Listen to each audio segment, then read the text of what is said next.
Now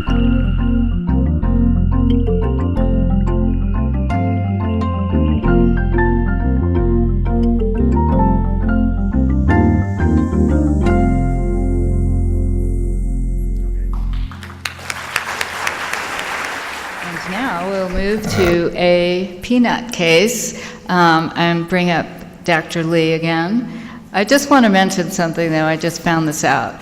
So the beauty of being in this room is that amazing things happen. And two things. There are two women here who both live far away, don't know each other, and happen to sit next to each other. One's newly diagnosed, and one has had this for over 10 years. So they just met, and they live in a faraway town and happen to sit next to each other. There's another patient who, because she's in this room, got referred to one person who said, oh, you need to talk to so-and-so, and is now in the expanded access program at City of Hope. I mean, these are amazing things that happen because we're all together in this room. It's really incredible to see that, and it's really heartwarming. Thank you.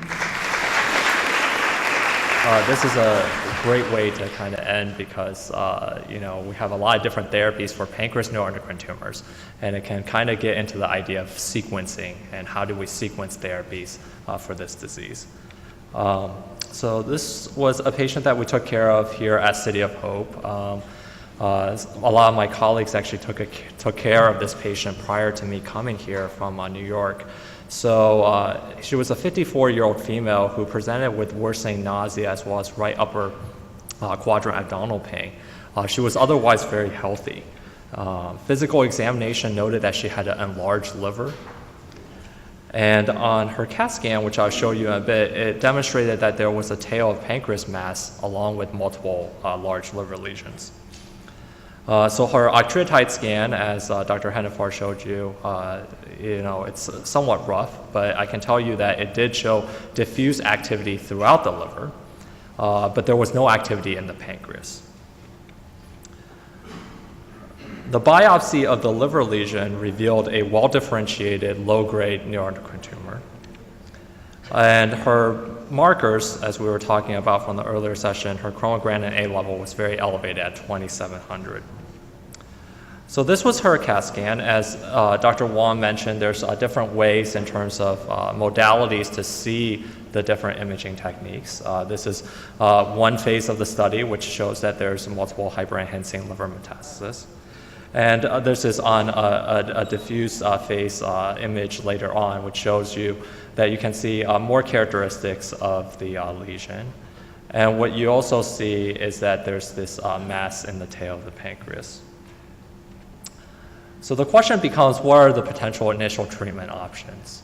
And I think there are multiple different options that can be considered, and this is where you really need to have a multidisciplinary team that we have all echoed here today to really make the decision, because it's not only the initial decision that you're looking at, but potential decisions down the road in terms of your treatment. So potential options could include surgery, like Dr. Singh as well as Dr. Nissen mentioned, whether it's surgery taking out the pancreas tail mass, or even potential debulking of the liver metastasis. But I would say that probably for the liver metastasis, there might be too many in this case to adequately debulk for a significant survival advantage. There's liver-directed therapy, whether that's embolization procedures or Y90 radioembolization. There are somatostatin analogs, which Dr. Hennefar briefly touched upon, which for this patient, I would say, you know, could be relatively effective because on her octreotide scan showed that there was multiple liver lesions that was very positive. There are targeted therapies, such as the mTOR inhibitor that also Dr. Hennefar mentioned with everolimus, that is FDA approved for this disease.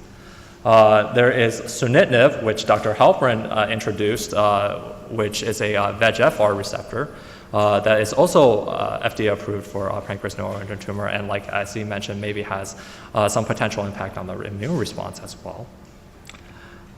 And then now we also have PRRT, and I think our European colleagues have been, you know, somewhat ahead of us in using this technology. And again, the NETTER-1 study is specifically for midgut tumors. So while the company is pursuing broad FDA approval for pancreas neuroendocrine tumors, we don't actually technically have the acute indication here at this point in time. But obviously patients can either go to Europe or there is a clinic down in Houston that does this, and it's somewhat potentially reimbursable. And then there's chemotherapy, as I shared with you, potential chemotherapy agents such as capecitabine, as well as temozolomide, or even streptozotocin, which Dr. Halpern mentioned as well, are options to consider for pancreas neuroendocrine tumors. So for this patient, she actually ended up initially was treated on the outside prior to City of Hope, and she was actually started on somatostatin analog. So where is the data for somatostatin analog? So one of the first studies that was approved was in well-differentiated midgut neuroendocrine tumors, known as the PNET study, and this was a phase 3 double-blinded placebo-controlled trial where patients were randomized to either octreotide or sandostatin alone versus placebo. And the overall primary endpoint was median time to tumor progression. And what they found in this study was that those patients that went on sandostatin or octreotide monthly did better compared to those patients that went on placebo, with an overall increase in time to progression. So following this study, the other somatostatin analog, known as lanreotide, was also being explored in a phase 3 randomized double-blinded placebo-controlled trial. And this included patients with well-differentiated tumors, not only of the GI tract, but also of the pancreas. And they had to be non-functional somatostatin positive tumors, as in this patient's case, and the primary outcome was progression-free survival. And just like the PNET study, there was evidence of improvement in overall progression-free survival with the somatostatin analog. So ultimately, this patient was placed on a somatostatin analog and actually did very well for approximately a year and a half. During that time, she did have the primary tumor in the pancreas surgically resected, just because, as Dr. Singh showed you earlier in the data, that correlates to potential overall survival benefit. But ultimately, about a year and a half, she was noted to have progressive disease in the liver. As you can see, she now has multiple new lesions throughout the liver, even when she started out with a significant amount of liver burden. So now you come into another time point in terms of what are the next treatment options. You still have all the options that I mentioned initially, in addition, but clearly the somatostatin analogs are no longer working, and it requires a change. So because this was about 7 or 8 years ago at that time, she was seeing here, her case was discussed, and ultimately at that time, it was felt that there was some data that came out with radioembolization for neuroendocrine tumors with liver metastasis. So in this study of 34 patients with various neuroendocrine tumors, patients who were treated with Y90 or SIR spheres actually had a 50% radiographic response observed in the liver, including 6 CR as well as 11 partial response. So given that most of her disease that was truly progressing was still in the liver, that was the recommendation that was afforded to her. So she underwent liver-directed therapy with Y90, radioembolization, and as you can see, she's had a really good response on this CAT scan. So over the period of another year and a half, she had these scans where she has good response, and then a few months later, she has some slight growth. They wait a little bit, they follow up with periodic scanning, and then she has some growth, and then they end up doing Y90 again to control her disease. So overall, her disease was relatively controlled for another year and a half. But ultimately, now MRI imaging, she was noted to have multiple persistent liver lesions. So now we have gone through, somatostatin analogs. She's had the surgery of her primary resected. She's had liver-directed therapy. What's the next line of treatment? Again, all those remaining options still are available, and this is a decision that, you have to make with your doctor. So at that time, what was really important to her, and I think this is something that's very prominent, is that she said, I really wanted to travel a lot, and she wanted to travel the world. She wanted something that wasn't going to necessarily impact her blood counts, where she had to get periodic checking of the blood counts, so that she would have the ultimate freedom to go wherever she wanted. And I think we acknowledge that, her quality of life and what she wants to do with her life is very important. So as a result of that, we started her on a mTOR inhibitor with everolimus at that time. So where does the data for everolimus comes in? So this is based off of something that's known as the RADIANT-3 trial. It was for patients with advanced pancreas neuroendocrine tumors, and they were randomized to patients with octreotide LAR plus everolimus or octreotide alone. And the primary endpoint was progression-free survival. And as you can see, this drug is now has been approved for several years now for pancreas neuroendocrine tumors, and it shows that there's, again, a progression-free survival benefit. Overall survival benefit was not determined. As you can see, a lot of patients with pancreas neuroendocrine tumors oftentimes will undergo additional treatments with other agents that I will show you, and that can ultimately skew the overall survival, as I explained earlier in my session. So she did well. She again had about a little over a year and a half of disease stability with everolimus, because oftentimes everolimus doesn't necessarily shrink the tumor a lot. It's really more of a disease stabilizing agent. But in that time, she got to travel the world. She got to go to Africa, China, Japan, everything that she wanted to do, which was very important for her. So on this MRI, she shows that there's additional, progression of disease. At that time, we again had a discussion with her, what to do. Should we start, chemotherapy? We had the sunitinib that Dr. Halpern brought up. That's also FDA approved for this disease. Should we go to PRRT now? What was important? For her at that time, the most important thing was that her daughter was graduating, in Europe. She was studying abroad at that time, and she wanted to make sure that she was able to spend time with her daughter. So again, we didn't want something that would be so restrictive where she had to come back in for periodic visits, and it really give her the flexibility to travel.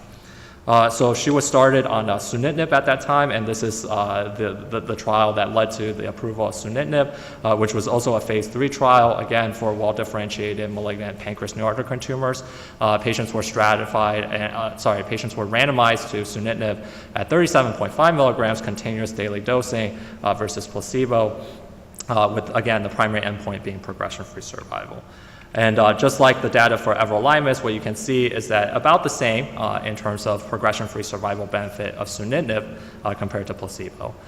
So the patient did, again, very well, lasted for another year in terms of stability of the disease, but ultimately did come back and had new progression. And this time it was a little bit different in the sense that she now had progression outside the liver. So we saw her at that time, and you could palpate a large left supraclicker lymph node. So it was something that we hadn't necessarily seen in her before.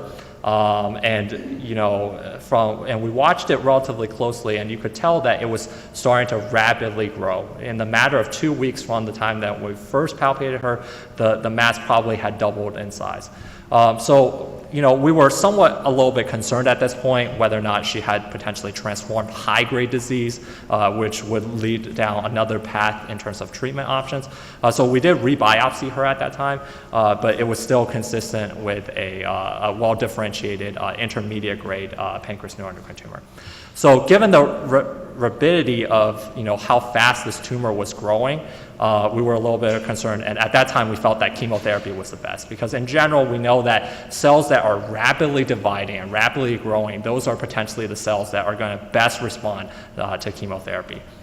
So she was treated with capecitabine and temozolomide. As I showed you the data previously from Dr. Strasberg with his experience initially with the combination of capecitabine and temozolomide.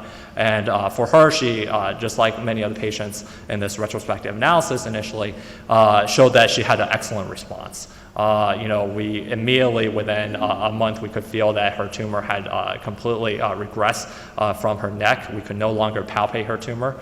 And we continued this therapy for a prolonged period of time of about 7 months. So she had 7 months of disease stability on this treatment. But unfortunately, so this is the CT of the neck showing that the tumor had shrunk compared to the prior CT. But unfortunately, her disease ultimately did progress. So again, when we went down the whole chain of treatments that we had, this was potentially a time of a PRRT. So, I know the UCLA guys really emphasized on this and everything. For her, one of the issues, and this is an issue that Dr. Singh brought up, was that because of all the other prior treatments that she's had long-term complications as a result of that. Her liver at that point was getting somewhat cirrhotic, and there was concern, but she still wanted to pursue further treatment. So it was on her decision that she went down to Houston at that time to be treated with PRRT. So she did have initial imaging prior to PRRT, which showed that this was the most clear, lesion in her liver. And then after PRRT, you could see that there was some shrinkage. Unfortunately for her, there was somewhat of a mixed response with PRRT. So I think it's interesting that, everyone focuses on PRRT.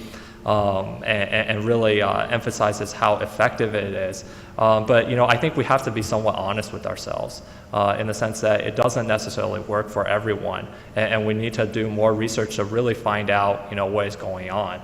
I am all for PRRT in the sense that, I think this is an additional tool that we have in our vast toolbox to really treat this disease, and I believe that it is a very good novel treatment.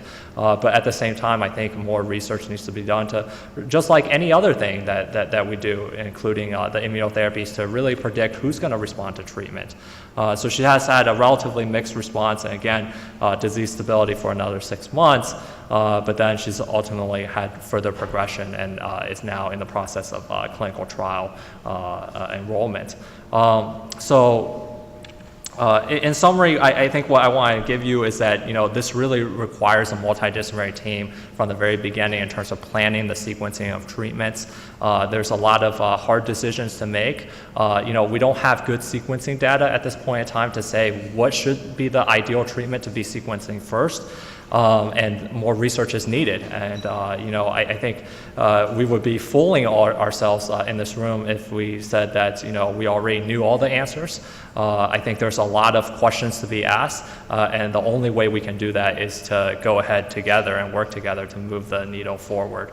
So this is our team here at City of Hope, and some of the names are different from Dr. Singh's side, because for this patient, I really wanted to pay homage to patients, to caregivers as well as physicians that treated this patient who have since retired or have gone on to other institutions. So with that, I would like to end, and obviously more than open to answer questions in our Q&A session. Thank you so much.